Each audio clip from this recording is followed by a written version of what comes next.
They said, "Burn her house down. She'll have nowhere to go." I was in the kitchen when I heard it. Not a whisper, not a metaphor. A plan. The window above my sink was cracked open, letting in the September air. I like the breeze in the afternoons. Makes the house smell like pine and dust instead of old bones and regret. That breeze also carried voices. His voice, my son, and hers. The one who married him and learned too well how to control him. I didn't mean to eavesdrop, not really. But when your boy stands 10 feet from your open window, talking like you're already dead, well, you listen. "She won't leave willingly," she said. "She won't sign. So we give her no choice. No roof, no power, no way to stay." And then he said it. "My only child. Burn her house down. She'll have nowhere to go."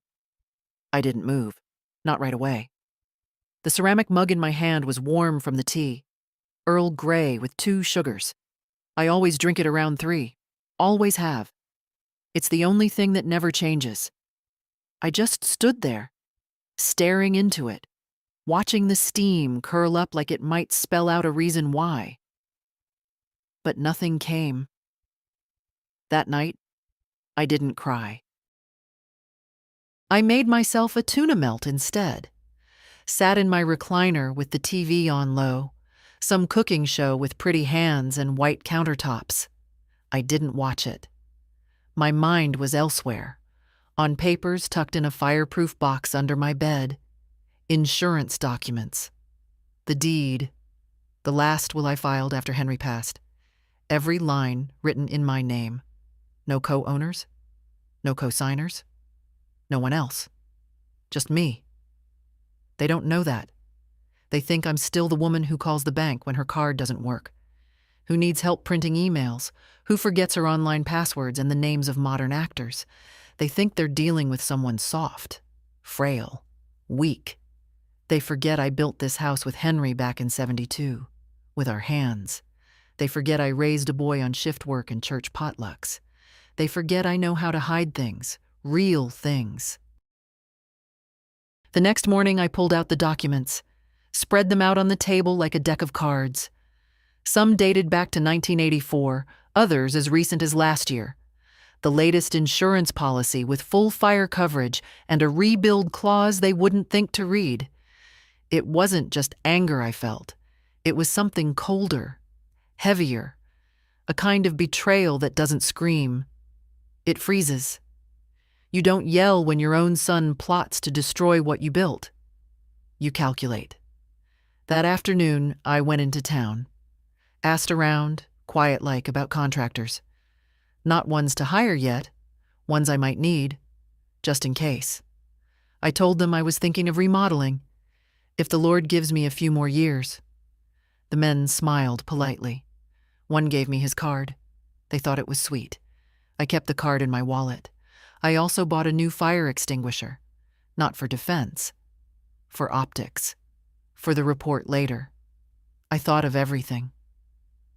That evening, my son came by, stood on the porch like he hadn't been scheming 48 hours ago, asked if I was feeling tired lately.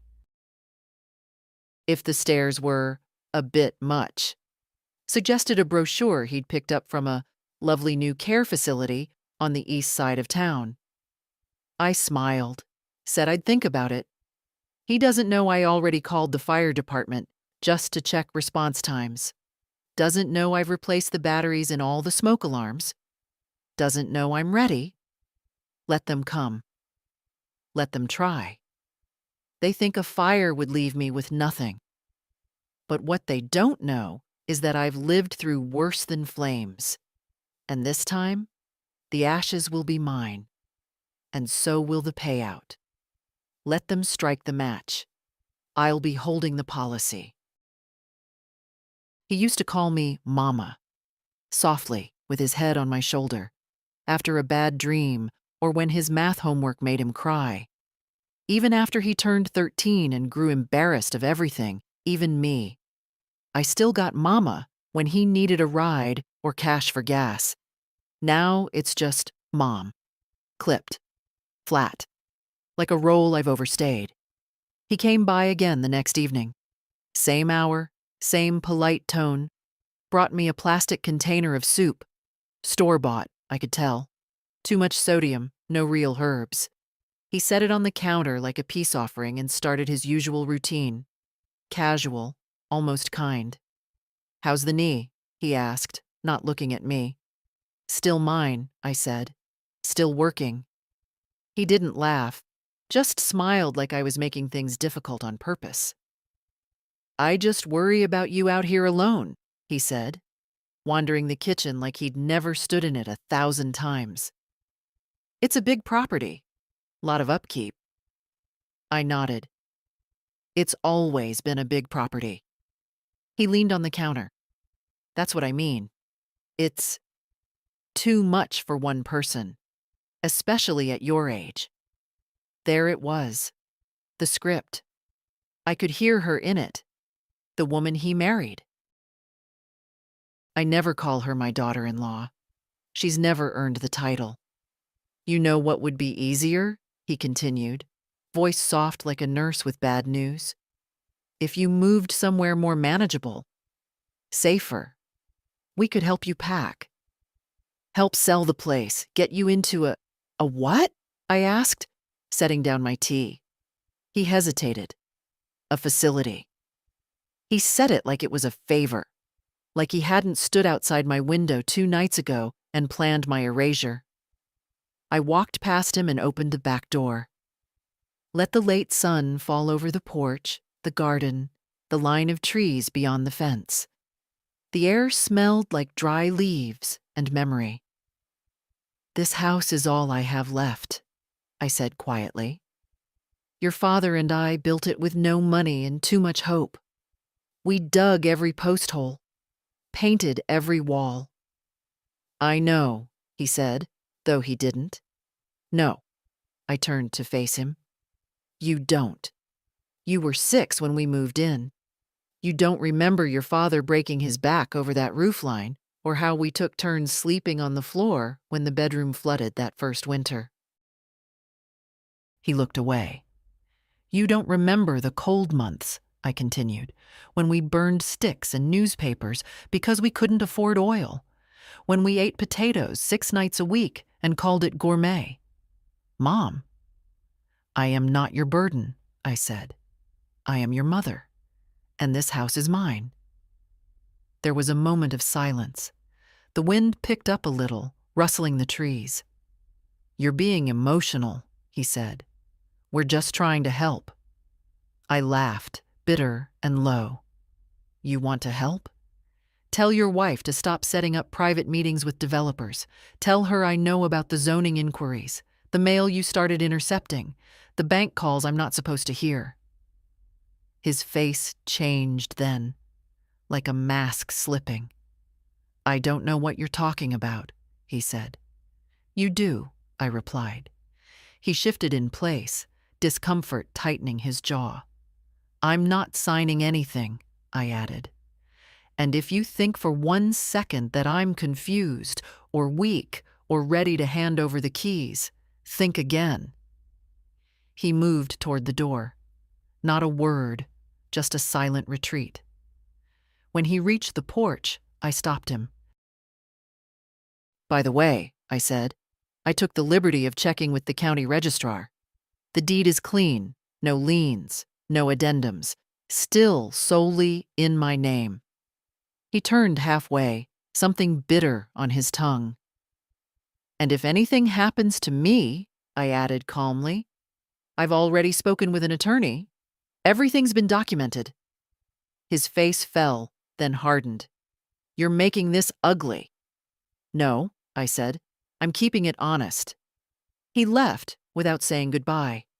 I closed the door, locked it, and poured myself another cup of tea. Let them try to push me. Let them think I'll fold. But I've been through things that don't end in property lines or paperwork. I've lived through grief and silence and years of being dismissed. And I am not someone you evict with a smile and a soup container. I am not your little mama anymore. Sometimes the truth doesn't knock. It whispers. Over a teacup, between polite words, in the quiet look someone gives you when they realize you're not as fragile as they were told. Her name was Sandra. 27. Kind eyes. Dark braids pulled into a bun that softened her whole face. She wasn't my nurse, not officially. Just someone the agency sent twice a week to check in, though I never asked for them. Medicare bureaucracy. She brought groceries sometimes, or walked me through my prescription refills. Sweet girl, no pretenses, the kind who always asks before opening a cupboard in your house. That morning, she arrived with a grocery bag and a nervous smile. "You okay, Mrs. Harper?" she asked, setting the milk and eggs on the counter. "You look a little pale today." "I'm fine, sugar," I said. "Just tired of being underestimated." She laughed lightly, unsure what I meant. I didn't explain. Instead, I offered tea. We sat at the small table by the window, the one that used to hold Henry's ashtray and the folded crossword pages he never finished. Sandra pulled out her tablet to update the agency's checklist. Mobility, appetite, mood. "Everything's steady," I told her. "Still making my own tea, still baking when I feel like it." She nodded, tapping the screen. "Any new family visits this week?" "Just my son," I said evenly. "That's good." I replied, and said nothing else. Something in my tone must have caught her attention. She looked up. I met her eyes. Neither of us spoke for a few seconds. She hesitated, then set the tablet down. "I probably shouldn't say anything," she began. "But, I also work weekends. Sometimes for private clients." I nodded, curious. "Last Sunday, I was at a house, big, modern, one of those new places up by Ridgeview. Turns out the woman there is your daughter-in-law's cousin. Whole family was there. Open patio, glasses of wine, the usual." I raised an eyebrow. "And?" She bit her lip. "They were talking about you, loud enough not to care if I heard." I waited. Something about permits, construction timelines. The phrase, "after we close on the land," came up more than once. She looked at me carefully. "They talked about your house like it was already theirs, Mrs. Harper." I didn't flinch, just stirred my tea. "Said you'd be in a home by Christmas," Sandra added softly. That once the paperwork's sorted, nothing could stop them, except maybe the old woman being difficult. She paused. "I'm sorry. I just thought you should know." I reached across the table and touched her hand. "Thank you, dear. You were right to tell me." She blinked, surprised. "You're not shocked?" "No. I already smelled the smoke. You've just confirmed where the fire's coming from." We finished our tea in silence. She stayed a few minutes longer than usual, folding grocery bags, asking if I needed anything else. I could tell she wanted to say more, but didn't. After she left, I sat for a while at the kitchen table, staring at the ring mark Henry's mug had made into the varnish years ago. I thought of the patio Sandra described, the laughter, the wine. They'd already poured the glasses, already made the toast. I rose slowly, walked to the hall closet, and pulled out the old wooden box marked private. Inside were things no one remembered I kept.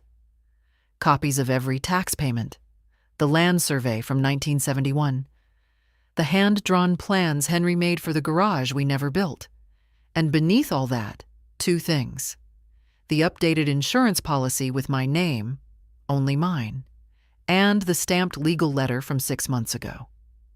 The one that said, "To whom it may concern, Mrs. Mary Jean Harper retains full ownership of the property located at 18 South Boone Street. No transfer or co-ownership rights have been granted. They thought I was still that old woman in the worn cardigan, smiling vaguely, forgetting dates. They didn't know I had everything I needed to burn down their plans without lighting a single match. And if the flames came anyway, I'd be ready. There's a photo of me in the hallway, taken the day we moved into this house. I'm 25 in it, holding a hammer and grinning at Henry through the lens. My jeans are dusty, my shoulders sunburned. You can just make out the raw wood frame of the house behind me, barely upright, the lawn still wild and full of rocks.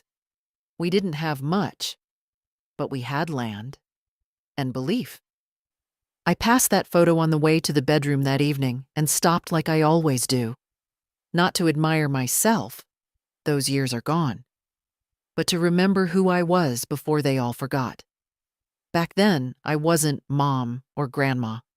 I was Mary Jean Harper, a woman who could mix concrete with her bare hands, lay tile in the summer heat, pull weeds until her palms split.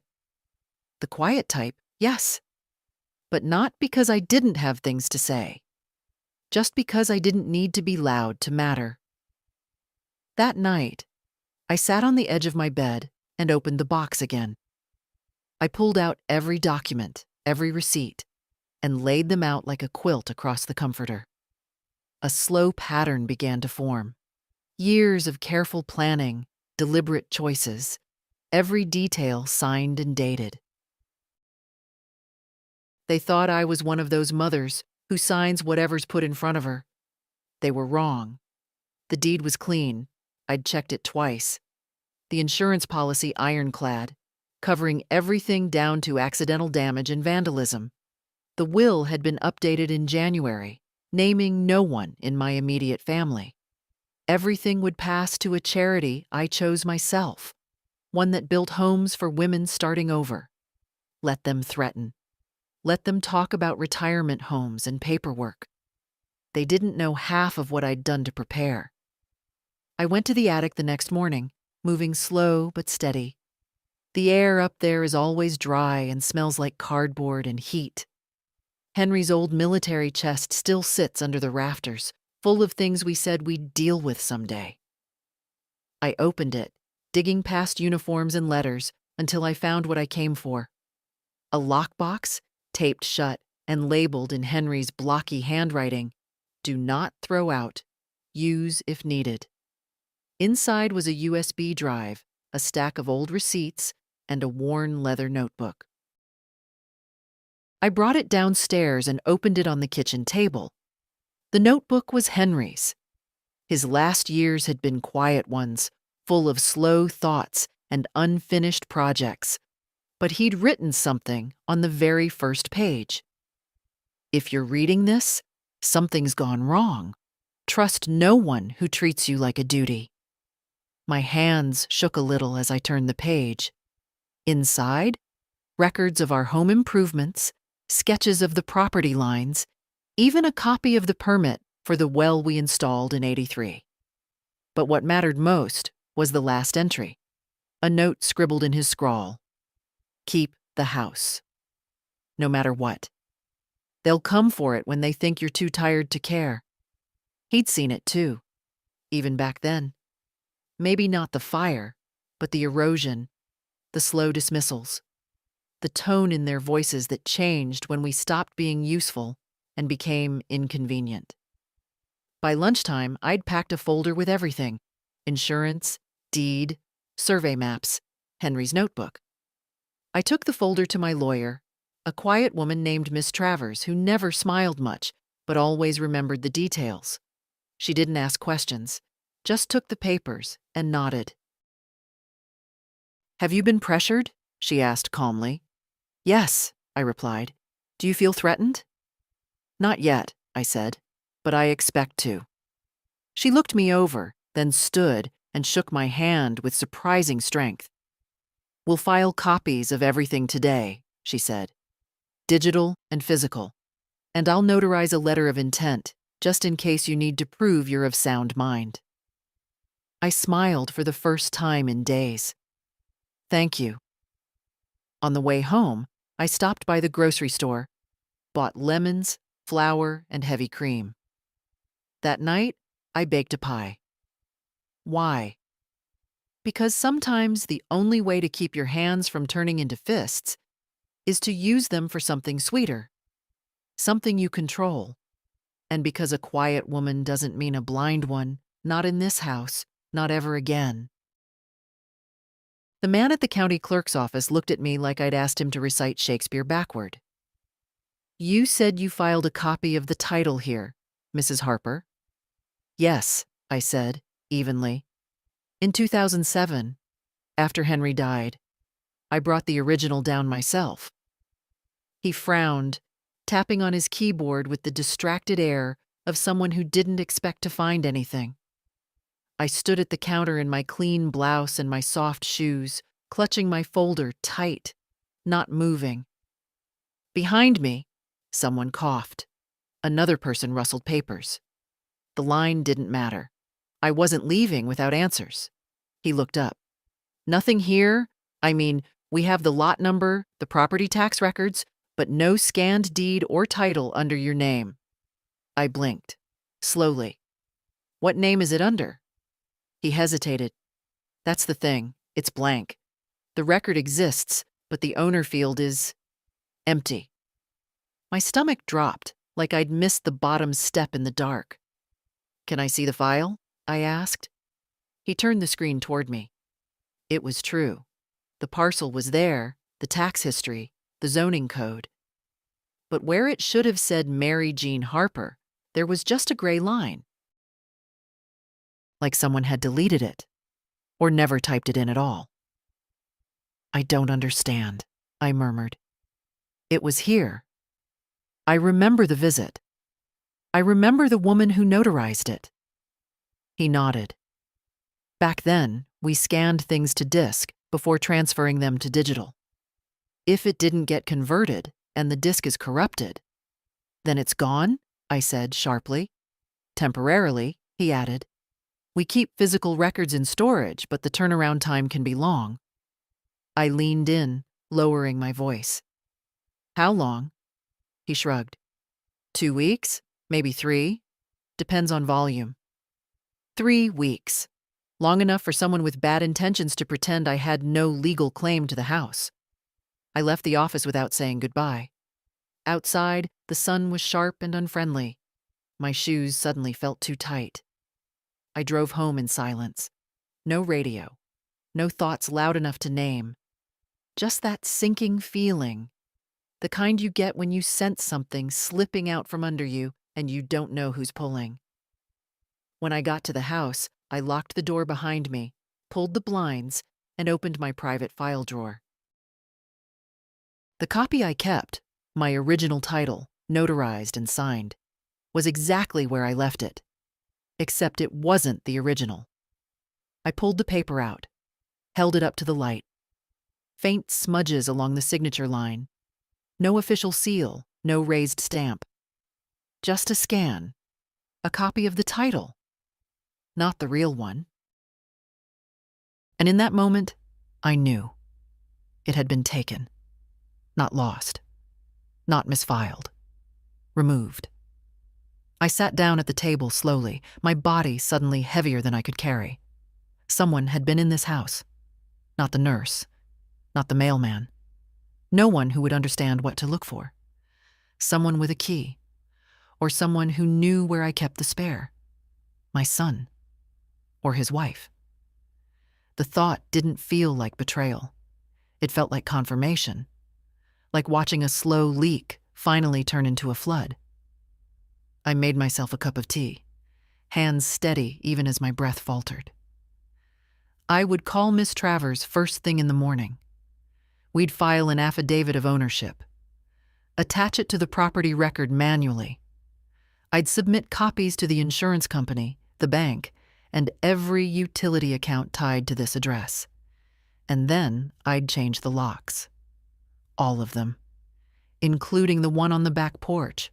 The one he installed for me last year when he said I should have a more modern system. I poured the tea. Sat down. This was no longer about just property. This was about erasure. Someone wanted to erase me from my own life, legally, quietly, completely. Before the flames ever touched the walls. But what they didn't count on was that I knew every brick in this house, every document, every drawer, every creak in the floorboards, and I still had the one thing they didn't: the will to fight like hell. There's a patch on the upstairs carpet where the threads are nearly bare, right at the top of the stairs, just before the guest room. I used to trip on it sometimes when Henry was still alive, usually while carrying a laundry basket or a tray of tea. He'd always joke, "This house has its own way of grabbing hold of you." He was right. Every worn edge in this place is a memory. The scuffed baseboards in the hallway from the year we bought the kids a dog. The chipped tile by the stove where I dropped a cast iron pan in 1992. The paint marks on the garage wall where I tried and failed to learn to roller skate at 50. This house holds me together.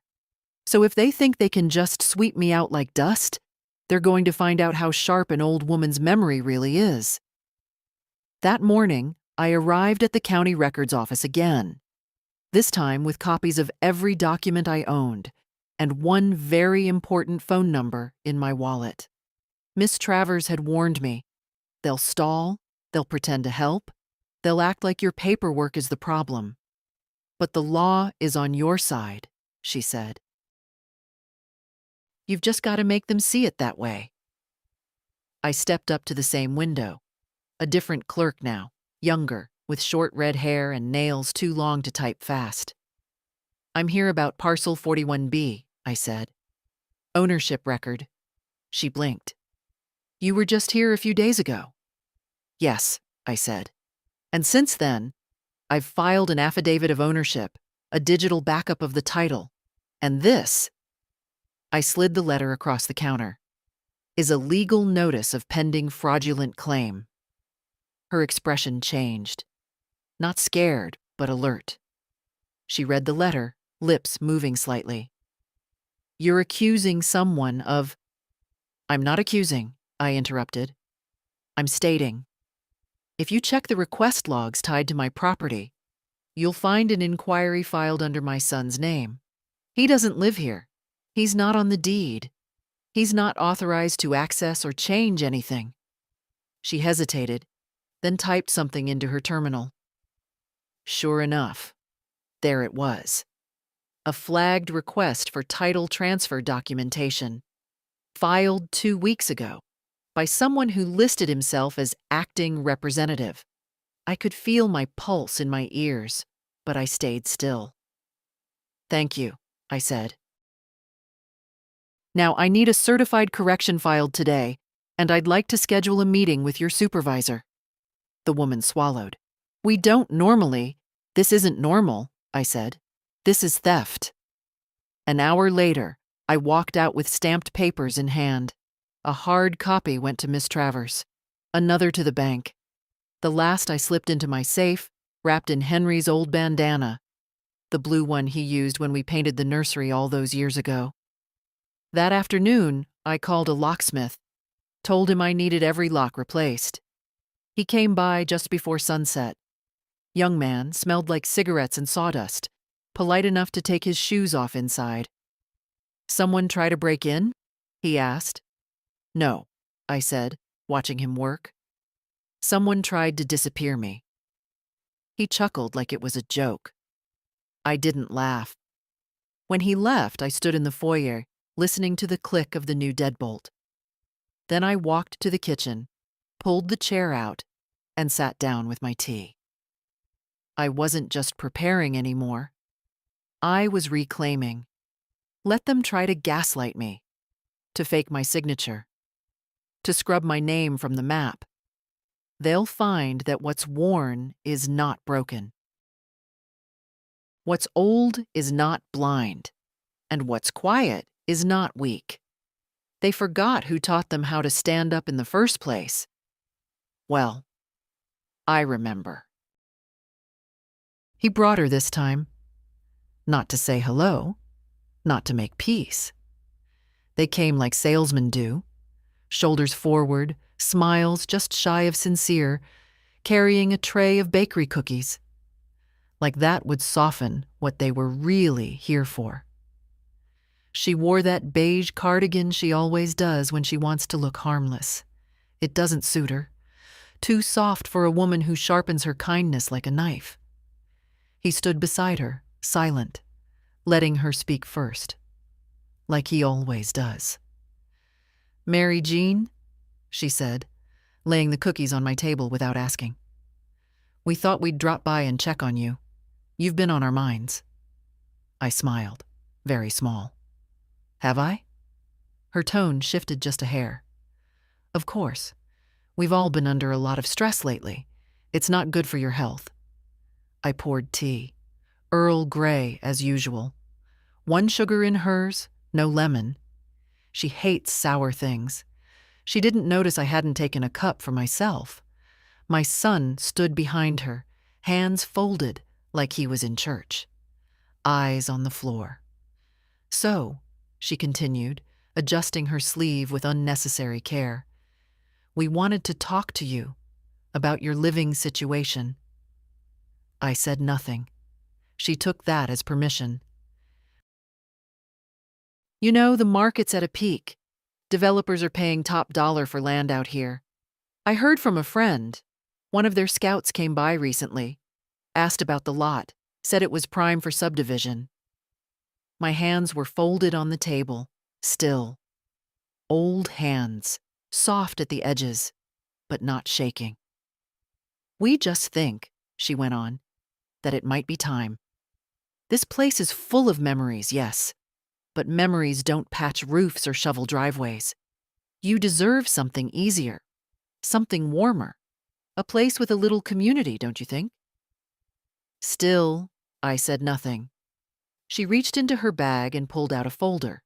Slim, white, official. The edges were too sharp for anything good. "Now this," she said, sliding it across the table like it was nothing, "is just a preliminary agreement. Nothing binding yet, just a placeholder.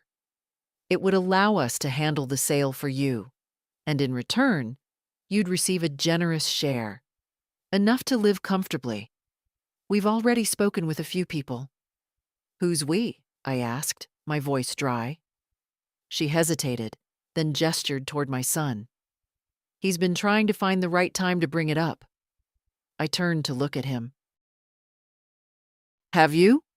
His mouth opened, closed, then opened again. "Mom, we thought it would be better to come to you together, to make sure you understand all the options." I picked up the folder, flipped it open, scanned the first page. No mention of me as the property owner. Just a clause about authorized family representatives. No signature lines with my name. They hadn't come to offer. They'd come to claim. I set the folder down, calmly. "Tell me," I said, "was the house going to burn before the signatures or after?" Her face went pale, fast. His did too. "Excuse me?"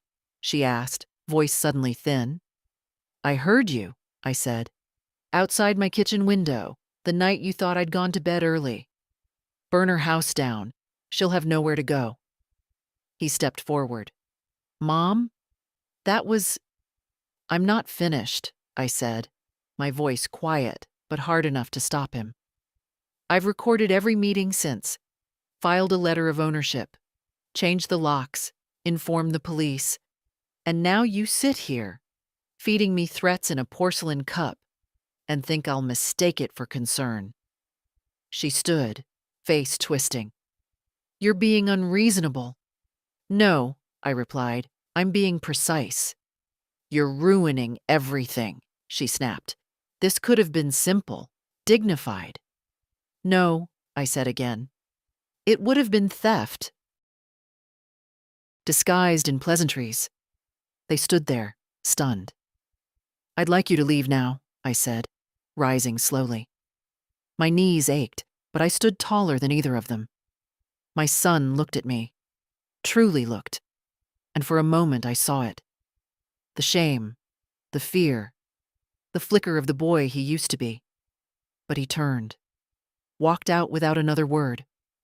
She followed, spine stiff with fury. When the door closed behind them, I locked it, then turned the sign on the side window that said, "Do not disturb." It used to be Henry's joke, something he'd hang up when he napped on Sundays. Now, it meant something else. This wasn't over, but they'd made their move, and I'd made mine. That night, I didn't sleep. Not from fear. I've had enough of that in my life. The kind that keeps your shoulders up by your ears even when the house is quiet. No, this was something else. Something colder. Resolve. I sat by the kitchen window until almost 2 a.m., watching the wind pick up through the trees. The old storm door at the back creaked on its hinge, then slammed shut in a gust loud enough to make me flinch. That door was Henry's pride. Steel frame, triple latch, custom handle he carved himself from oak. It's held up through 30 winters and 3 hurricanes. Funny how the world wants to tear down what's built to last. The silence in the house after they left had felt hollow. Not empty like grief. Not like when Henry died and the clocks ticked too loudly. This was a different kind of quiet. Like the kind before a storm, when the sky holds its breath and the trees lean just slightly wrong. I kept waiting for something. A phone call. An apology. Maybe even a second knock on the door. But none came. Instead, sometime past midnight, I heard a car engine. Low. Slow.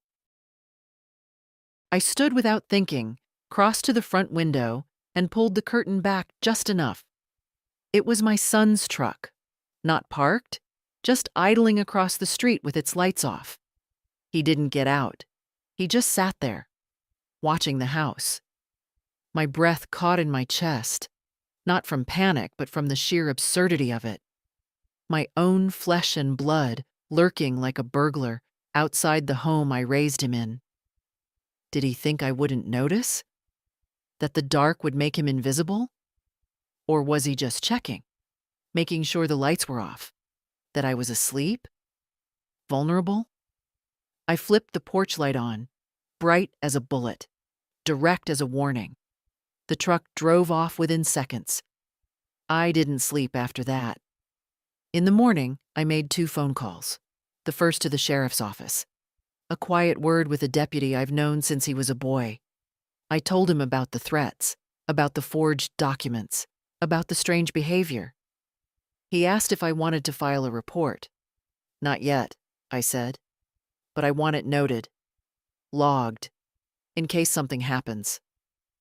He agreed.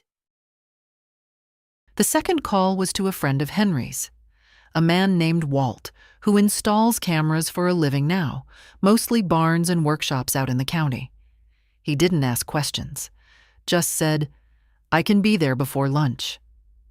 By noon, I had eyes on every corner of the house, hidden ones, motion sensitive, connected to my phone. Let them come now. Let them try. By evening, the wind had picked up again, that same stormy hush in the air. I double-checked the new locks, closed every blind, and left the kitchen light on. And then I waited. Not because I was scared, because I knew the playbook. First comes pressure, then comes fear, then comes silence. And finally, when they think you're alone, tired, and too proud to ask for help, they move in. But I wasn't alone. I had my memories, my documentation, my cameras, my lawyer, my strength. And one more thing. On the counter sat an envelope I hadn't touched in weeks. Inside was a check. The payout from Henry's life insurance, left untouched all these years. I'd held on to it for something meaningful, something necessary. Maybe this was it. Not for them, not to save the house, but to protect what it stood for. The storm door slammed again around midnight, just once. I didn't flinch this time.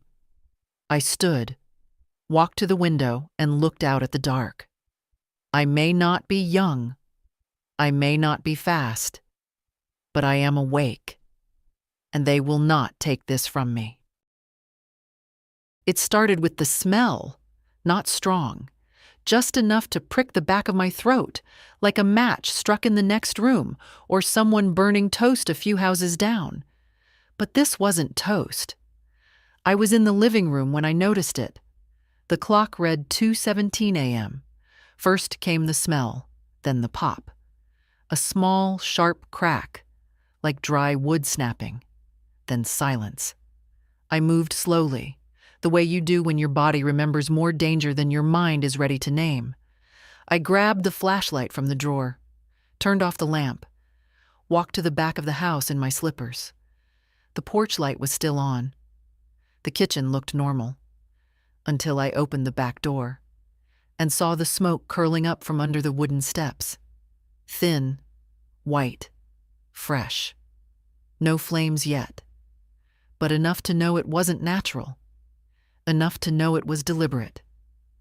My hand didn't shake as I turned on the hose, didn't hesitate as I sprayed the edges of the deck, watching steam rise and vanish in the night air.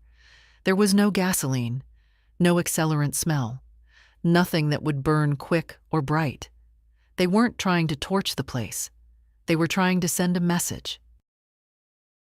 Next time, we won't miss. But they had missed, in every possible way. Because as I stood there, soaked in dew and hose water, I didn't feel fear. I felt calm and clarity. I turned and looked up at the eave of the house where Walt had installed one of the cameras.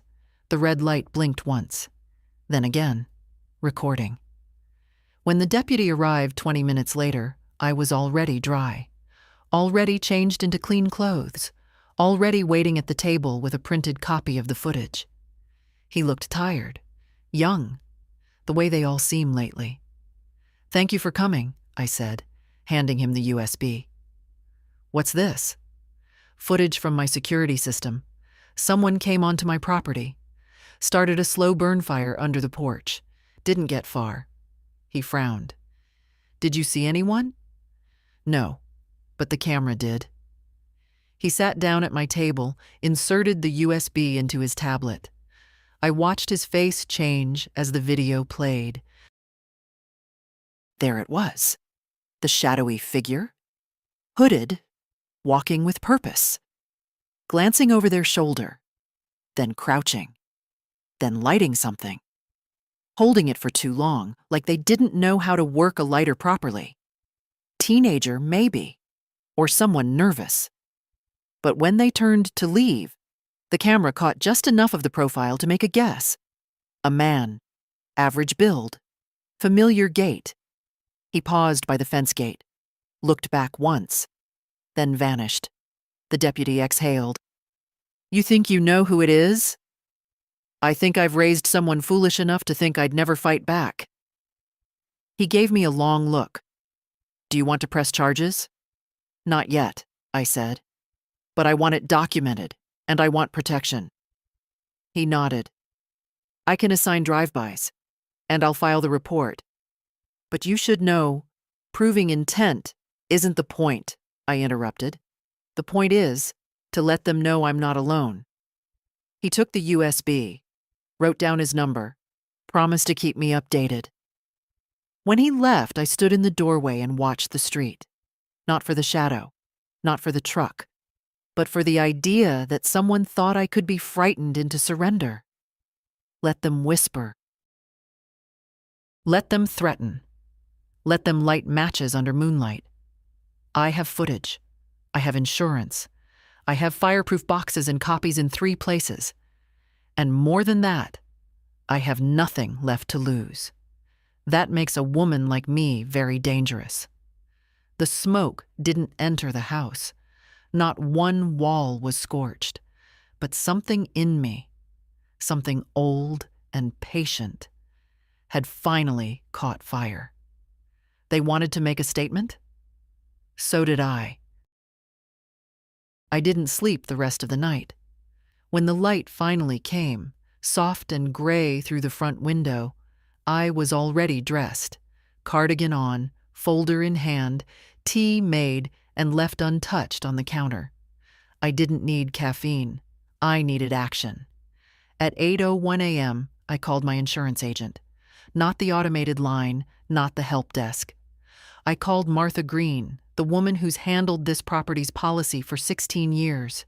She's seen every storm claim, every plumbing fiasco, every roof tile I've ever paid to replace. We've never met in person, but she knows the layout of my house better than some of my relatives. "Mary Jean?"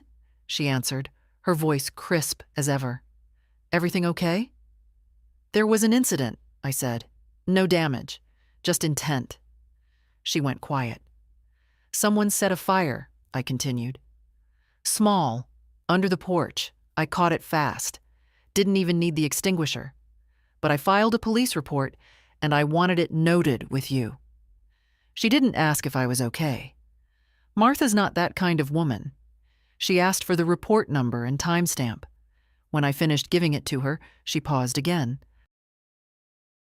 "You know," she said slowly, "your policy includes a full risk rebuild clause. If the house is damaged beyond habitation, even due to arson, the payout covers structure, contents, and temporary lodging. Market value, not depreciated." "I remember," I said. "You insisted I keep that clause when I revised the coverage." "I did," she replied, "and I'm glad you listened." "So am I." There was another pause. Then, "Should I run a risk assessment on the property?" she asked. "Do it quietly," I said. "And don't update any contact information unless it's mine directly." "Understood." We hung up. I stood in my kitchen a long time, hands resting lightly on the back of a chair. It was strange. I'd always thought fire would feel like destruction, chaos, endings. But this felt like clarity.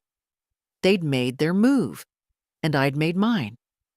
They thought I'd come undone at the first hint of smoke, that I'd throw up my hands, grab a suitcase, and beg for shelter, that I'd sell for pennies just to have peace. But I'd written every word of that insurance clause myself, with Martha. After Henry died, when I had to pretend I wasn't terrified of losing everything, I'd updated it 2 years ago, when they started circling like vultures. They thought I was too sentimental to plan for war. They were wrong. Later that morning, I printed copies of everything: the policy, the police report, the footage stills, the notarized affidavit of ownership. I put them in a fresh envelope and mailed it to my lawyer. I also mailed another envelope, smaller, to my granddaughter. Not because she needed to know, because I wanted her to remember. She was the only one who asked how I was when the others didn't. The only one who still sends real letters, not just texts with abbreviations and emojis. She'd asked once, years ago, "Grandma, what's the most powerful thing you've ever owned?" I'd said, "Paper." Now I was proving it. By sunset, I'd received an email from Martha. Subject: confidential. Risk report. "Mary Jean, based on your property's history and the recent incident, I'm flagging your account for proactive protection. You qualify for full relocation coverage if anything happens, and we're moving your file into internal priority handling. We've also placed a block on third-party contact attempts unless verified through your voice authorization. Stay safe. Martha." I smiled as I read it. No panic, no fear, just reinforcement. They thought the fire would weaken me. Instead, it's the only reason the house now has more value than ever. The clause they forgot was the one I wrote, and the woman they underestimated is still standing. He knocked gently, like a man who didn't want to startle the elderly. I recognized the silhouette through the glass. Wide shoulders, brown uniform, and that same boyish face from 20 years ago. Deputy Marcus Reed. Used to mow lawns in the summers when he was 12. Now he carried a badge and a sidearm and a notepad that looked heavier than it was. I opened the door. "Morning, Mrs. Harper," he said, tipping his hat the way polite men still do. "Come in, Marcus," I replied. "I've got the kettle on." He hesitated, just a flicker, then stepped inside. I could feel the shift in his posture as soon as he crossed the threshold. He scanned the room like he was trained to, eyes catching on the camera set up by the back door, the tidy stack of papers on the coffee table, the way I moved slowly but with intention. This wasn't a social visit. "Appreciate you reporting the incident," he said, sitting down as I handed him a mug. "I almost didn't," I replied. But then I remembered how many times I've been told to let things go. Turns out that's exactly how people get burned. He nodded, serious now. We reviewed the footage. It's clear someone intended to ignite a fire, but it didn't spread. Minimal damage, no injuries. It's being logged as attempted arson, property endangerment. "And trespassing?" I asked. He nodded again. "That too. We're still reviewing leads. Do you have reason to believe someone specific might be involved?" I met his eyes. "Marcus," I said softly, "you were in diapers when my son played baseball in this backyard. I used to bring orange slices and Gatorade for you boys. You know this house. You know this town. And you know who has something to gain if I'm gone." He looked down at his mug, said nothing. "I won't name names," I continued. "But I will say this. I'm not crazy. I'm not forgetful. And I'm not about to lie down quietly so someone else can cash in on what my husband and I built." He looked up, face unreadable. "You want protection?" "No," I said. "I want documentation. I want you to look me in the eye and say this is going to be investigated properly, even if the fingerprints are familiar." He reached into his pocket, pulled out a small plastic bag. Inside it, a partially melted lighter, black casing, gold trim. He set it gently on the table. "You recognize this?" My throat tightened. "Yes," I said. "It's my son's. I gave it to him on his 21st birthday. Custom order. That engraving on the bottom." I reached for it. He turned the bag over. There it was, just visible beneath the soot. "To William, light your own way." I let out a long breath, equal parts grief and confirmation. "That doesn't prove anything," Marcus said carefully.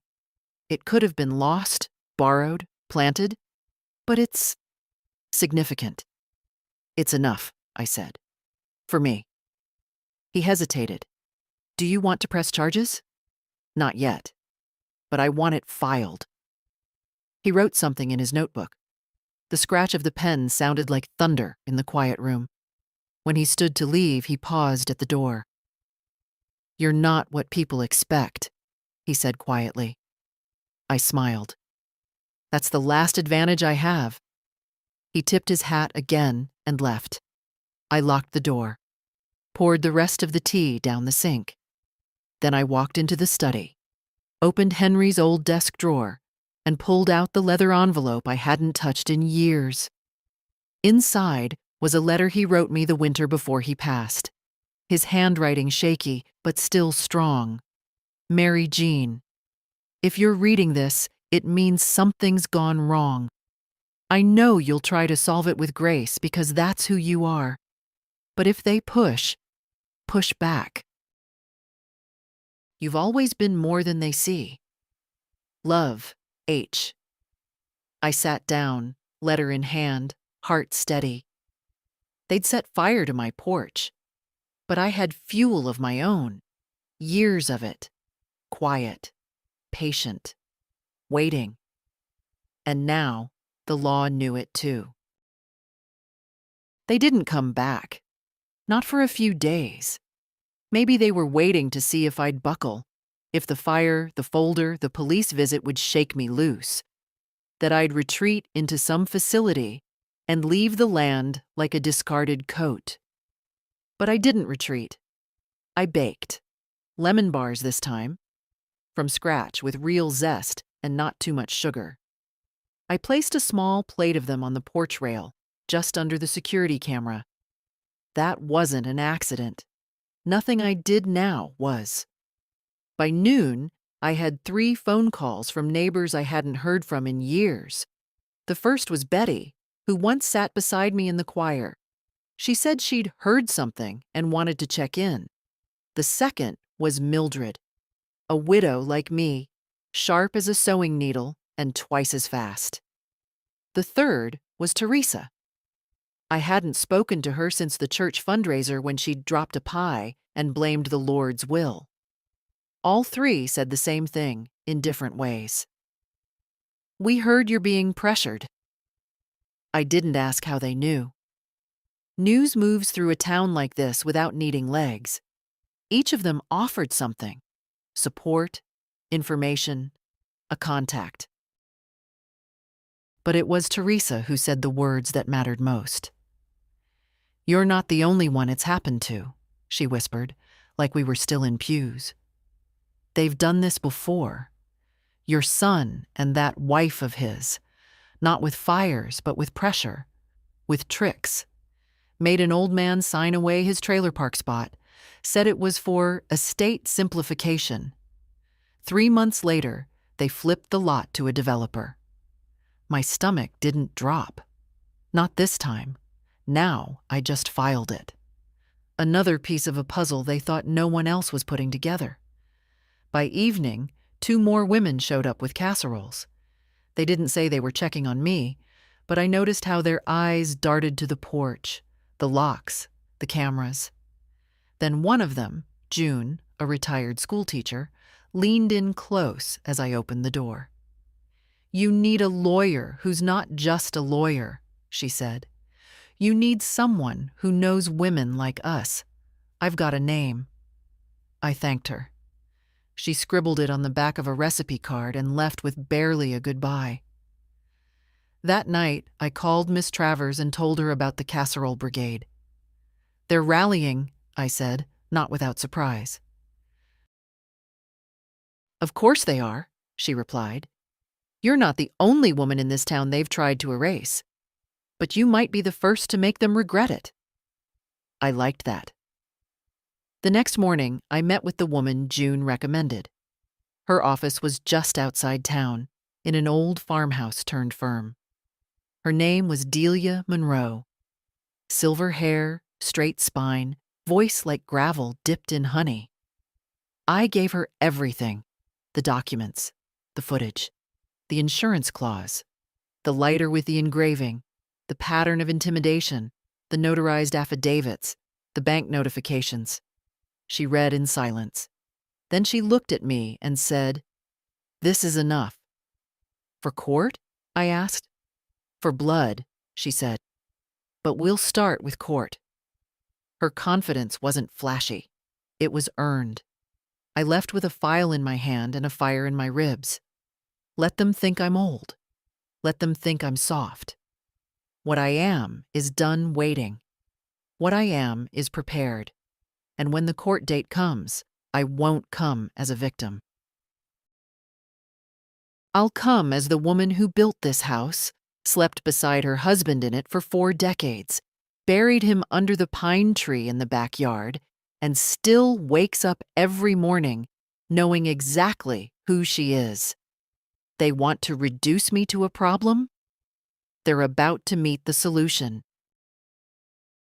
The smell of scorched wood stayed longer than the damage itself.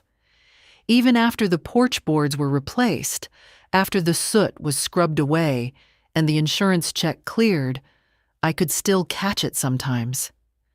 that faint, bitter trace in the air when the sun hit the deck just right. I didn't mind it. It reminded me what I'd survived. The insurance payout arrived faster than I expected. Martha didn't waste time. She called personally to confirm the full coverage had been approved, minus a deductible I could pay with my grocery cash. "You want a full rebuild?" she asked. "Or just restoration?" "Neither," I said. "I want it better than it was. My way." She chuckled. "I thought you might." The contractors came 2 days later. Not the ones my son used to hire. Slick men in pickup trucks who talked like they were doing you a favor.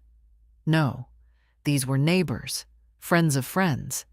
One had even fixed our barn roof back in '89. Before they started, I asked them to sit with me on the porch. "I know what this house was," I said, "but I want you to help me make it what it needs to be now. I'm not trying to erase the past. I just want to protect what's still mine." They listened, took notes, asked questions no one had asked me in years. By the end of the week, the back deck had been fully rebuilt, with fire-retardant wood and a reinforced frame. The upstairs windows were resealed, the locks upgraded, the doorbell wired to a live camera that pinged directly to my phone. But it wasn't just security I was after. I had the old sunroom converted into a writing nook, something I'd wanted for decades but never had time for. I had the walls repainted, not beige like before, but soft blue, like the sky on mornings Henry and I used to walk barefoot across the yard. They tried to scare me into leaving. Instead, they gave me the reason to stay louder. I kept working with Delia, too. She was methodical, patient, ruthless when it counted. We filed the restraining order first, quietly, just a legal wall between me and their next attempt. Then we filed the civil suit, fraud, attempted theft, and property tampering. She delivered it in person. They showed up the next day. Not with cookies this time, not with smiles. He looked tired. She looked furious. "Is this really necessary?" she asked, holding the papers like they were a dead bird. "Yes," I said. "And late, if anything." "You're suing your own son," she hissed. "No," I said calmly. "I'm defending what he thought he could steal." He didn't say a word, just stared at me like he didn't recognize the woman standing in his mother's doorway. I almost felt sorry for him. But then I remembered the truck idling across the street, the missing title, the fire. "You did this," he finally said. "You escalated everything." "No," I replied, stepping back inside. "You did, when you stopped seeing me as a person." And I shut the door. Behind it, I stood still for a moment, hand on the knob, heart steady. They had underestimated the house. They had underestimated me. Now the walls were stronger, the locks tighter, the foundation firmer than it had been in 20 years. They'd tried to destroy something solid. Instead, they forced me to reinforce it. Not just with wood and nails, but with truth, with dignity, with the kind of strength that only comes from being left for ash and choosing to rise anyway. This wasn't a renovation. It was a reclamation, and every brick said, "I am still here." The courthouse was colder than I expected. Not the air, the feeling. All that stone and glass, polished brass and beige carpet, designed to look neutral. But to me, it felt like a place where stories went to die if you didn't hold them tight. I wore my church coat, the dark navy one with the stitched cuffs, not because I wanted to dress up, but because it made me feel like a woman worth listening to. Delia walked beside me, calm as a Sunday morning. She carried the case file like it weighed nothing, but I knew how heavy it truly was. On the other side of the room sat my son. His hair was shorter, his jaw clenched. He didn't look at me. She did. His wife. Her expression wasn't smug anymore. It was flat, defensive, like a chess player who'd run out of moves but still refused to flip the board. The judge was younger than I'd expected, maybe 40, clean glasses, tired eyes, but fair. I could tell from how he listened, not just to what was said, but what wasn't. Delia spoke first. She laid out the facts like thread across a loom. The attempt to transfer title, the missing documents, the lighter found at the scene. The insurance clause, the notarized statements, the footage. And then, my statement. I didn't cry. I didn't falter. I stood, small and still in that wide room, and told the truth in the plainest language I had. This house was not just built with money, I said. It was built with marriage and illness and winter heat we couldn't always afford. It was built with birth and death and quiet meals eaten in silence after arguments we didn't know how to resolve. I paused, let the air settle. And now, someone who never earned it tried to take it. I turned to the judge. I am not confused. I am not angry. I am not here for revenge. I am here for recognition that what is mine cannot be rewritten by the people who stopped treating me like family the moment I became inconvenient.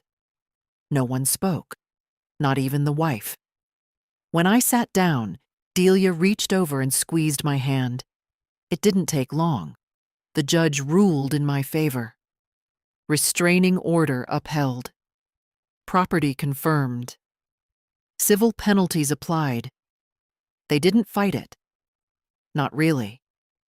They knew. Afterward, they passed me in the hallway, quiet as ghosts. He paused. Just once. Looked at me like he wanted to say something. Maybe, sorry. Maybe, I thought you'd never fight back. But he didn't say anything, and I didn't need him to. I walked out into the afternoon light, the wind soft and cool against my face. Delia smiled. It's done, she said. No, I replied. It's just settled. We parted ways, and I drove home alone. Past the fields turning brown with fall. Past the shops where no one knew what had happened behind closed doors. Past the stretch of road where Henry once ran out of gas and called me laughing. When I pulled into the driveway, I didn't feel triumphant. I felt steady. The rebuilt porch looked the same, but I knew it wasn't. The structure had changed. The foundation had been reinforced. The quiet was different now. Not emptiness. Peace. They came for the land, for the equity, for the idea that old women are soft targets. But they left with less than they started with. And I came back stronger.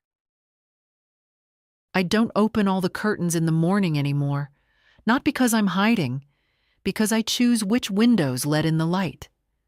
That's different. There's one in the kitchen, just above the sink, that faces the pine tree where Henry is buried. I open that one first. Always have. Always will. He doesn't need sunlight, but I like to think he still appreciates it. The rest of the house wakes up slow now. No alarms. No voices calling, "Mom," from down the hall. Just the tick of the wall clock, the hum of the fridge, the soft creak of the stairs when I move too quickly. I used to think a quiet house meant loneliness. Now I know better. It means the noise has finally left. After the court ruled, the letters stopped. No more friendly suggestions. No more unexpected drop-ins. They didn't apologize. Of course they didn't. People like that don't say sorry. They just go silent and wait for you to forget. But I don't forget. I still have the court papers, the restraining order, the title, the footage, the police report. All filed, all real, all mine. And the house? It's warmer now. not just because of the new insulation and double-paned windows, because of what it survived. Because it knows, like I do, that it's no longer under siege. We've both earned our quiet. Last week, I had coffee with Teresa and June and two other women I barely knew before this started. We didn't talk about sons or property or fire. We talked about peach cobbler and the price of yarn and which birds are the loudest in spring. And after they left, I sat on the porch with my tea and watched the horizon stretch wide and open. I didn't feel small. I felt solid. There's power in staying, in saying, no, not today, not me. They said I'd fold. They said I'd be scared. They said, burn her house down, she'll have nowhere to go. But I stood in the flames, with the papers in my name, with the cameras running, with the law on my side, with the voice they forgot I still had. And I didn't just keep my house. I kept myself. So to anyone reading this, anyone who's been called too much or too old or too emotional, I'll say this plain. They'll come for what you built. They'll tell you it's time to let go. They'll act like your story ended when your usefulness did. Don't believe them. Stand in the fire if you have to. Just make sure your name is on the deed. And when you've found your footing again, tell someone. Tell a friend. Tell your daughter. Tell another woman who's been made small. Because this isn't just my story. It's ours. If this story moved you, share it. Leave a comment. Send it to someone who needs to hear that it's not too late to stand up. They tried to burn her down. She stood in the flames, and she won.